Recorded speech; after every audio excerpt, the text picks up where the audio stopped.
Hi, my name is Diane Main, and I'm here at Microsoft at Westfield, Century City, and we're doing some workshops teaching teachers how to use Minecraft.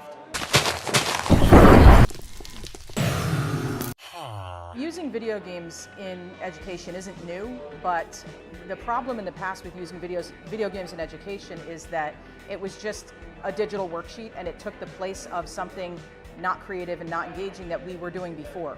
Kids are already there and it is a very engaging environment, and so then we can make curricular connections and have students playing the game, but they're not just playing to play, they're playing to discover, they're playing to explore, they're playing to build things that connect in some way to what they're studying in school. There's a lot of different, like you mentioned, geology, other sciences, and then also the ability to create or recreate historical places that require an attention to detail, or if you're recreating the setting of a story, you really have to go back and closely read that story to find out what the details are to be able to recreate them.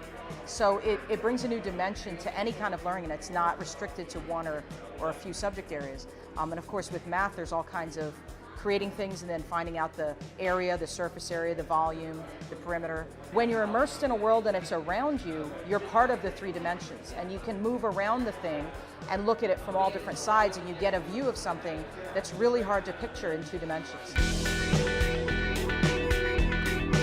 Well, I think it's important before someone just starts using a game like Minecraft in their class that they have some curricular goals in mind. What is it that you want to do as a teacher and have your students learn or be able to demonstrate before you just start having them play the game? Just bringing the game in to see what will happen, you'll see some cool things, you'll see some creativity, but you won't have it connected to anything specific.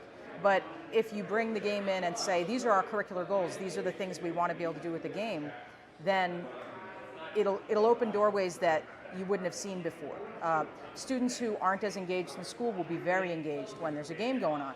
Also, there are a lot of students who won't communicate and who won't participate in class in the traditional ways because they're not as extroverted.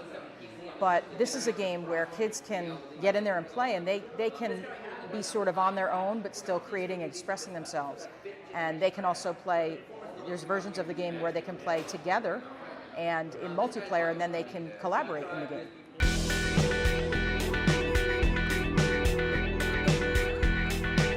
I always recommend the teachers get in and play alongside the students and be in the game with them. You're not letting them play the game and then walking away. And also I use an educational version of the game that enables me as the teacher to control some aspects of the game.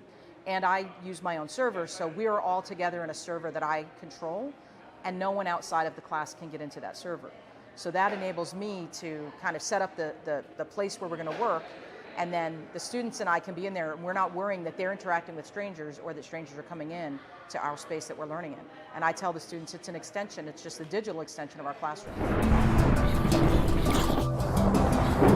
Microsoft has a Minecraft in Education site that that they've launched and are going to be providing information to anybody that wants to go find it. This is making noise, so I'm going to try to move. But there's also a whole community of teachers who use Minecraft. And so searching for Minecraft teachers, let me turn this down. Searching for Minecraft teachers online will usually lead people to this Google group that exists where people are sharing ideas and sharing curriculum. And there's a lot of content that people have already created that they share freely. And anybody can download it. So there's a really good support community out there on Twitter and in that Google group that I mentioned. So it's a great place to just go online and start asking around, and you'll find it.